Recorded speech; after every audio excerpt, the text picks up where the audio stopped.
Well, hello. Welcome to the nest, you little nesters. Hoping everyone is doing well today. I just want to do some housekeeping today. Make sure you hit thumbs up and subscribe. It is free. Free. And make sure you hit all on the notifications so that you will get every single notification. So, welcome in. I see some people here already. I am so excited for today because, boy, do I have a lot of information for you guys. So, hey, Holly, nice to see you. Welcome back to the nest, a place where you can feel safe. Come on in. My mama feathers will warm you. She says, I'm just a Texas girl living in Tennessee temporarily. Well, I used to live in Texas and I had visited Tennessee quite often. We had some really good friends there. I love that area. Hello, Phoenix in chat. Hello, Amanda B. Mary, welcome in. Renee, welcome back. The nest is the best. I'd have to say, I've tried to make it a little nice and warming and inviting for you all. Misinformation, I love your name. Yay, can't wait for this live. I've missed a few lives. Yeah, make sure you do hit all when you subscribe and come in, come one, come all. Let's have some fun. So, I am going to be talking about the possible will there be a freaking media frenzy incoming tomorrow? And one of the things that just has baffled me is this gag order. I'm sure you probably have the same feeling that I do is why was it put in place? And will the gag order be lifted and unleash a freaking frenzy in the Idaho Four? That is the topic of today. Again, today is July 17th. I am so excited and we are halfway to Christmas, guys. 2025. Oh, actually, it's the 16th. See, sometimes I don't even look at the calendar. So let's break this down. What exactly does this gag order mean? When did this gag order take place? And I have got some fabulous questions to ask you folks today. Yeah, now the media wants truth. Yes, the keyboard warriors are ready. So, what exactly was behind the gag order? Well, wait a minute here. Let me run back real quick. Look at the picture of the judge. I just love it when you ask AI to give you a picture of something and this is what they give you. And they gave me a different one, but I went with this one. So, what's the deal behind the gag order? Who does the gag order apply to? And what does it mean, right? Well, the gag order was issued in January of 2023, and I went over that a few days ago on another live, and it restricts media leaks. It was actually designed to protect Coburgers, I almost called them what they call us, right to a fair trial. And who was bound by it? Well, basically, Judge Judd said the attorneys, witnesses, LE, families, law enforcement is LE, by the way. And it was very controversy because it started this whole war, the media versus the court system. And the media didn't have access to certain information. And unfortunately, the information that they did have, they went with bogus headlines for the rush. And why does all this matter now? Because the gag order was actually redacted and revised, and there was another order that was released in I want to say 2024. And basically, it allowed certain things to take place. And that is where we get to the families. Okay, because there were some families talking before the actual gag order. And who were those voices that were ungagged and why were they ungagged? So you see a lot of people questioning why there's one family member that is speaking out against this order. And he does have legal representation. I don't know if any of the other families have been very vocal. Do many of these victims' families have attorneys? Hmm, that's a great question. Why would one family be so vocal and have an attorney and their voices be ungagged? Because this gag order specifically calls for families of the victims. So my question is, perhaps, and I might be a little off here, but why would this family be ungagged? Just a little questionable there. So Judge Hippler on July 17th has already stated that we will have a gag order hearing. And when will that gag order hearing be taking place? Tomorrow, July 17th. And he does say in this order that a still photography camera will be available to the court, just like last time, but no media presence on video. However, for the public, they will stream this. Oh, shoot, I got ahead of myself. They will have a closed hearing via Zoom with the coalition, which is basically some media conglomerates who have asked for the gag order to be dropped tomorrow until sentencing on the 23rd. And that is something that people are talking about, this gag order. Will it be lifted tomorrow? We don't know. But I can only see if this gag order is partially lifted or totally lifted, we are going to have a possible media frenzy incoming. Why? Because these families will be able to talk. And the original gag order was in place so Kohberger would have a fair trial. But now there's no trial. And the legal argument for it was, basically, if there's no more trial, fair trial, there's no need for a gag order. And they did hesitate to lift it at the last hearing when he took a guilty plea. So if this bars the attorneys and the family and law enforcement, there will be an avalanche of interviews. Can you imagine what we're going to see next? Will we see some of the truth come out? Will we know who Papa Rodger really was? There might be some new court docs released, evidence, leaks may surface, the potential unsealing of digital forensics or motive info. That's if it's lifted, right? We might see some of those things. The impacts on victims' families, new voices are going to surface. There's going to be a lot of pain for these families. I mean, there's been other cases, and I'll do another live in regards to the cases that were affected by gag orders or not gag orders. But the gag order here was initially imposed to protect the integrity of the future jury pool. Judge Hippler cited the widespread media coverage, online speculation, and Taylor mentioned it in several motions. And who was restricted? Specifically, police, prosecutors, defense attorneys, victims' families. They were blocked from public comment, but some people kept on doing it, which really makes me question, why did the gag order not apply to some of the families? Why did they get legal representation?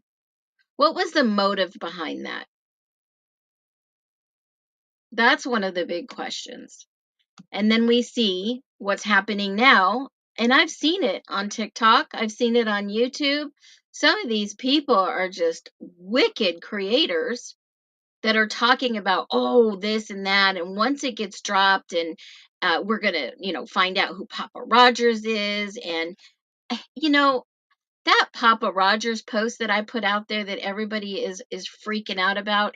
If you haven't seen it, drop a 1 if you've seen it. Drop a 1 if you've seen my Papa Rodgers. I didn't even talk. I just put up the screenshot. Had anybody seen that Papa Rodgers post? Type a 1 or say yes. That Papa Rodger's picture got a lot of people upset out there, guys, in the social media world. Just blew my mind. I'm about to pull up the picture for you so you can see it right here on the live. Because I'll tell you, you want to get some people's panties in a wad and get them really going. Man, I thought they were going to start eating each other alive out there on the TikTok streets. One of the things that I laughed at in regards to this stupid little video that I put out, right? I'm no genius, but I'm just saying sometimes I see things that other people don't see and I question the narrative because I'm inquisitive, right? Who's not inquisitive in this stream? I think we all are. Anyways, I'm going to remove this. I'm going to put up this little picture because you can hardly see it. Let me take this off. In the original photo, there you go. In the original photo that was in the group, and mind you, I was highly covert in the group, on December 9th, 2022, Papa Rodger updated her cover photo. Her cover photo. And then Papa Rodgers disappeared on December 9th, 2022. And holy freaking moly, it just hit me. I am going to dig. I'm going to do a live dig real quick. Holy shit. I just thought of something. Holy crap. Holy freaking moly. You guys, I've got goosebumps on the back of my neck. You will not believe this. Let me share my screen. Holy freaking moly. Birdie is going to poop when I tell him this. I thought Papa Rodger was a female in Florida. That's the story. But look at this.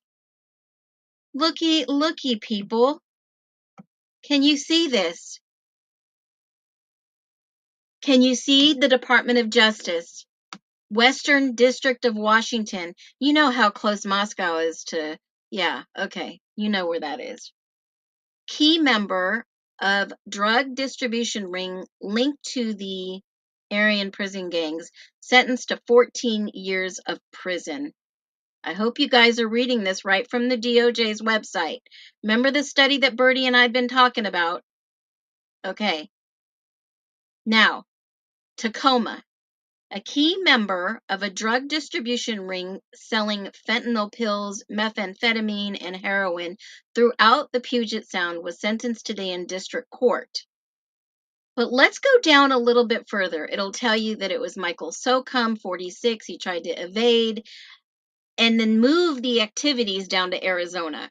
December 9th, just a few weeks after the Idaho unalivings, the Stash House property was searched on December 9th, 2022.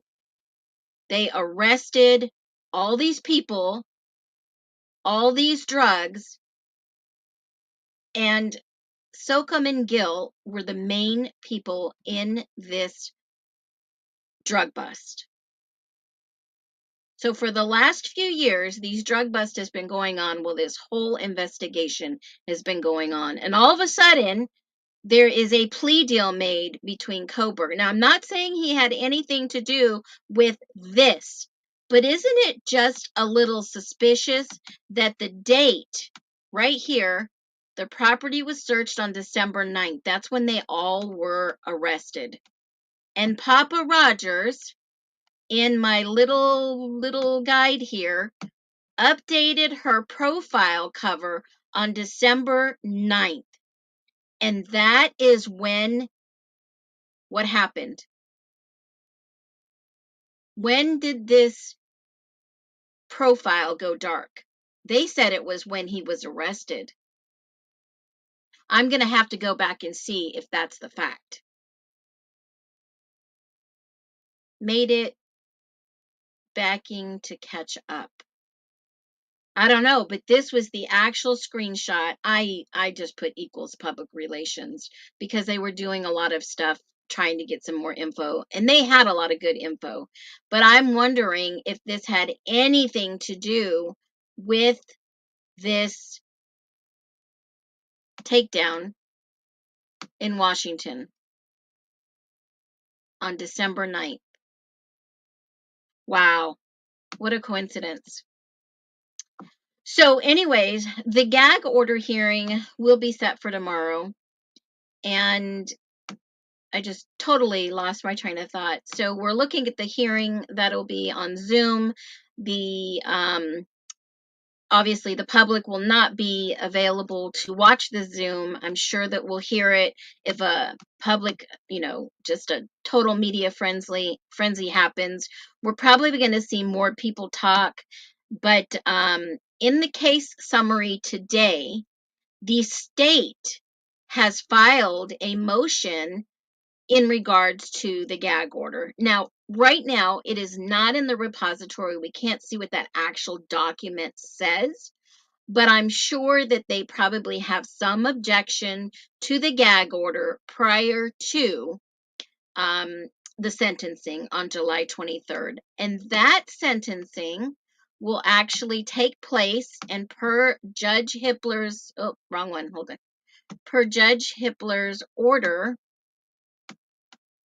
right here, it states that they will stream the sentencing hearing on July 23rd. So that will be available for us to watch and also to stream, because they're going to have it streaming from the COI website. Now, if you want to see it for yourself, you can go right to their website. I'll put a link before I post this video, and you can go right to their website and watch it for yourself. It's always best to get information from the source. Now, also, I will be streaming it just like last time because I want to see. I'm sure we won't be able to see the victims' families' statements, but I'm sure we'll hear the audio. No, it wasn't a motion to quash. The actual repository did say a motion. Let me grab it for you so you actually know. And it was right here. So I've got some questions for you guys in regards to, it was clearly labeled. Hold on a minute. Let me look at the summary one more time, because this is like font 9. It's got to be so freaking tiny. It was a state's motion in response to the non-dissemination order. So it was just a motion in response to, because the other party did file on behalf of the media. So when you start thinking about this whole, if the gag order is lifted, what is basically one thing you would like to be answered? Tell me what one thing you would like to have answered in this case. If the gag order is lifted.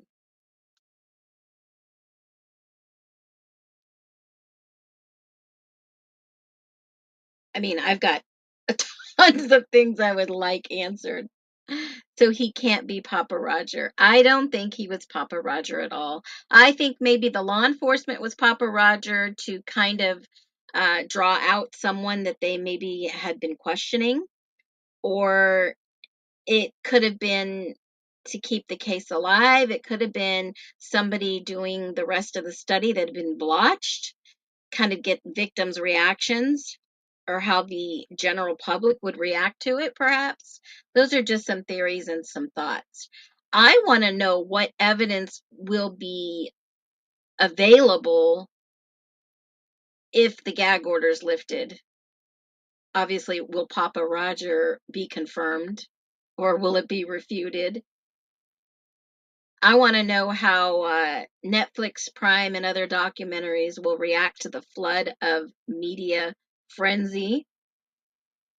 And I want to see if some families are going to sue for defamation for past leaks. If there were any leaks that I mean, they never found out who the leaker was because the judge did do a third party investigation and we never heard anything about that. Let's see what you guys are saying about the what would you like to know? Let's see. Let's go back.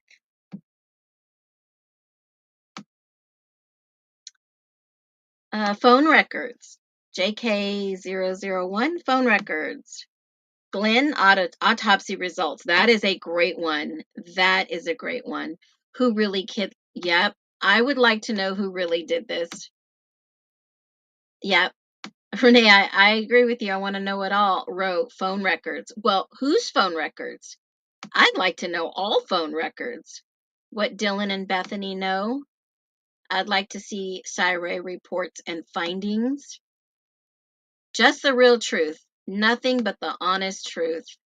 Yep, I want some truth, more evidence, full phone activity for everyone. Yep, everyone. Patty agrees. Let's see. I want to see autopsy reports, results, and photos in the house, not just the victims. Agree, Amanda. Why didn't they look for any other suspects with the DNA, unknown 3 male DNA? I would like to know.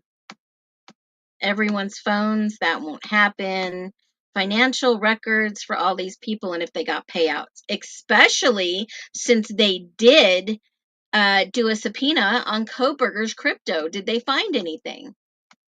Right? I'm sure Netflix is already working on season 4 of Monsters. Oh, yep, I'm sure. That won't happen. Let's see what else. Stomach contents of all. That's a really good one, Jackie. Autopsy information. I want the affidavits of all the search warrants. Yeah, some of them are out there, some aren't. I want that too. Who helped them? I want to know who cleaned up. What did the house look like the next day after all the kids walk around calling 911? Yes, yes. These are all some good answers.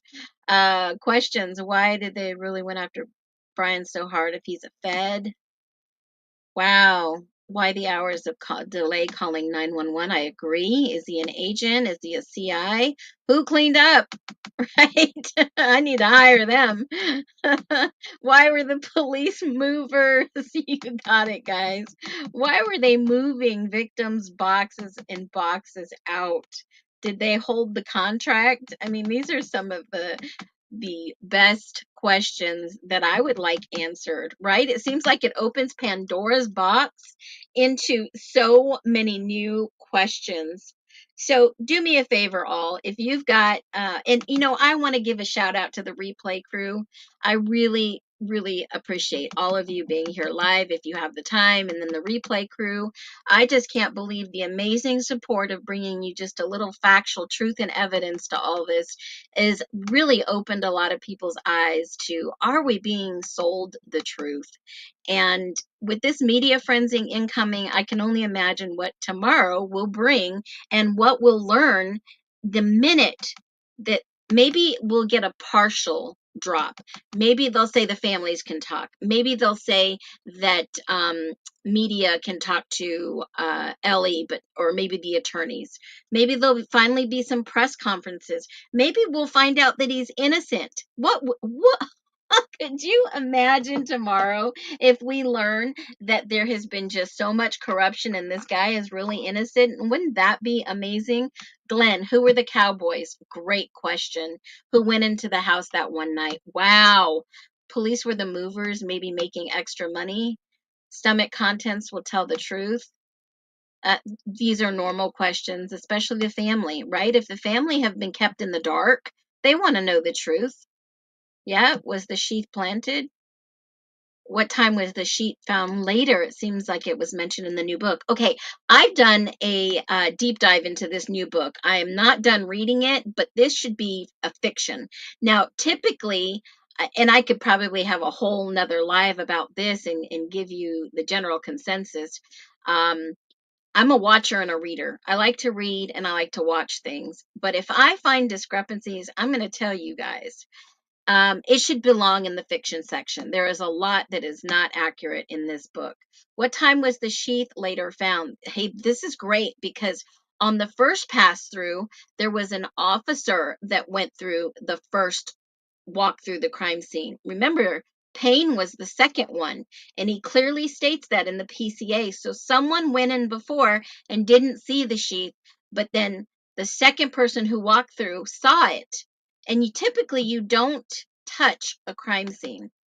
I want to know who the marshals were. What was the letter under Xana's window for? Good one. Very good one. I don't want to know if he's an agent. I don't either. I mean, that could compromise his role. The Amazon records of BK buying a new sheath, if that really happened. Now, let me preface this. If you saw the video that I'm getting so much hate for because it was a comment made early on, way early in the gag order, that comment that I read yesterday in the video, and you can go back and read it, who was the driver? Who was the security guard?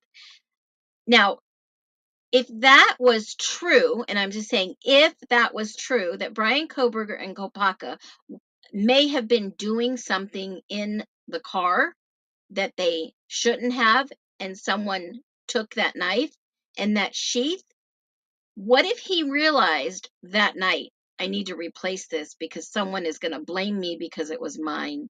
What if? What if? I mean, that would be the normal thing for someone to do. It's all fiction. I want to know if it's all fiction too. The Amazon sheath was purchased and confirmed as UMC. I don't know if it was confirmed. I don't know. These might be things that we need to know. And did you know that Ben Mogan, Maddie's mom, is ex-military too, as well as Hunter Johnson's dad? They were both military, ex-military. There's a lot of military people involved in this. I know they were marshals, but why were they there? Yeah, I want to know that too. Half the freaking chat and the world watching this case and head deep buried into this case wants to know. One was a state Idaho officer that may be Darren Gilbertson. Yeah, I've seen that before too. I can't confirm or deny that, but some of these identities shouldn't be revealed for protection purposes, and I think that's why the gag order was sealed. I'm sorry, guys and gals, but I have now went back to the frats after watching Lana today. Okay, I'll get back to that because you know why? I have never really discounted the theory with the frats because of two reasons. One, the specifics of unknown male DNA, and two, if they ran that DNA and it wasn't in CODIS, then these kids are young enough to not have criminal records. Most of these other people that have been involved have criminal records. They would know these perps. So I would probably have to go watch Lana. Like I said, I really don't watch other creators. I spend a lot of time researching and developing, content to bring you and cross-reference it. So I will go watch Lana today, and she is with Truth and Transparency. So shout out to her. And if you're not following her, go like and follow her too. I just order it to read. I feel it's probably most going to be fiction. Pretty much, it should have been in the fiction section. In my humble opinion, allegedly. Interrogation, I want to see interrogation videos. Did he even have interrogation videos since he had an attorney in Pennsylvania? The Pennsylvania attorney on his behalf did say he looked forward to being exonerated. And once he got to Idaho, I'm sure he did not speak. I bet so much of the sealed documents will be heavily redacted. That's something that we've thought about. Ellie being movers is so bizarre. I agree. I want to know the grand jury statements. I don't think we'll ever see the grand jury statements. I don't think so. I think those will be highly sealed. Payne found the sheath at 4:30 p.m. I believe, yes. It's all a movie. I would only hope so, Anna, and that nobody did lose their lives. I really do. Wouldn't that be a nice outcome? But I don't think we're going to learn the truth. Especially when, I've talked about this for a few days. It says Kaylee's 24 and she's living in Coeur d'Alene. It's public info. And after what the video that I just posted about Steve G saying, that they have to protect the surviving victims, who is the surviving victims. I've never looked at Bethany and Dylan as victims. That's my humble opinion. Remember the woman that was arrested drunk driving and took her keys and then totaled them out in Moscow too? Drip Drop covered that. No, I don't remember that. I'd have to look back. But I do know 2 individuals were caught with tons of fentanyl 2 weeks, just a couple of days before the unalivings. Literally nothing is confirmed. There's no trial. Marshals would only let there be if a person was under the protection undercover identity. I agree. And you guys have got some great comments. Who really was Papa Rodgers and why? I think this whole Papa Rodgers persona, this profile, it says updated her new photo. I think it was somebody just trying to gather information. I can see a book written on Papa Rodgers. What the heck is up with that? Right? What gets me is these crime experts in these groups that they create over on Meta, Facebook, or as somebody calls it, the Facebook, loves to be able to do crime content and this and that. And they didn't even catch her. And I'll tell you, if you haven't seen the FBI's, there's a video going around. The FBI has asked for the public sleuthing to stop and stop helping solve cases. Well, I'll tell you what, some sleuther that I saw the other day solved a 33-year-old case. And I'll share that with you on my next live. There is just so many good comments. Carmen Fernandez, she's called Carmen Fernandez. Okay, I'll look that up. Why do you think it's such a big deal that Ethan and Xana were and what time they got home when the Chapins had 360 life? They know, right? I would like to think that too, because the police were looking for their whereabouts between 9 p.m. and 1:45, and the PCA said that they were never returned home at 2. So when did they return home? That's a big mystery. Big mystery.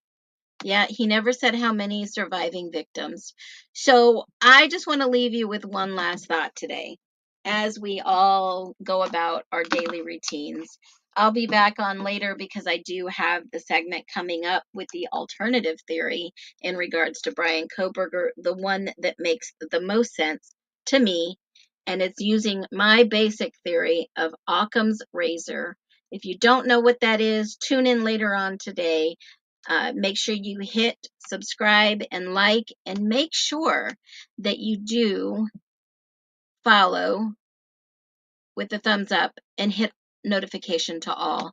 So with those lasting comments, I want to leave you with this. What did they say?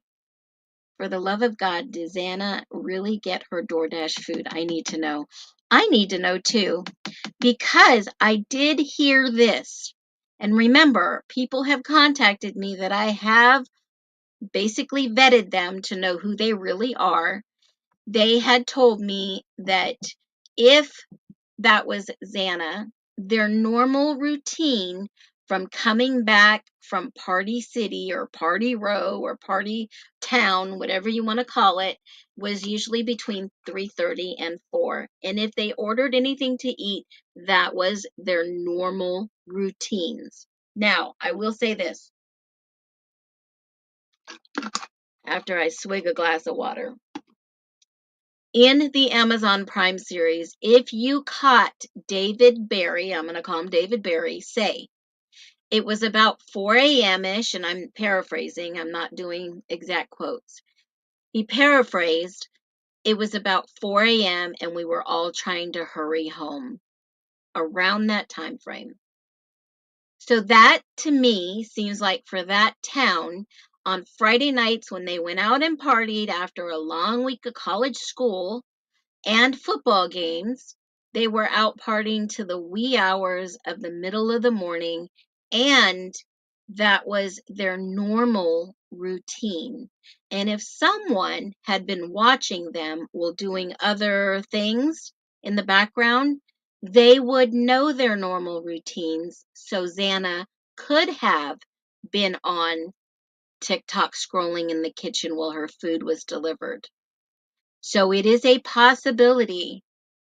It is a possibility, and the Chapins would know with their 360. Absolutely. That's a great app, especially if you got kids in college, kids in general, kids that are working in their teens, whatever have you. One last thing I greatly appreciate for all of you little hivers that are in my nest that have become nesters. I really appreciate you. If you didn't catch the live with Birdie last night, you are missing a deep dive dig live that was absolutely wild. Why would they have this commemorative coin, a challenge coin, made up of the Idaho Four? It is wild. So, as always, I appreciate every single one of you being here. It says that's fiction right in the beginning of it's not fact. Absolutely.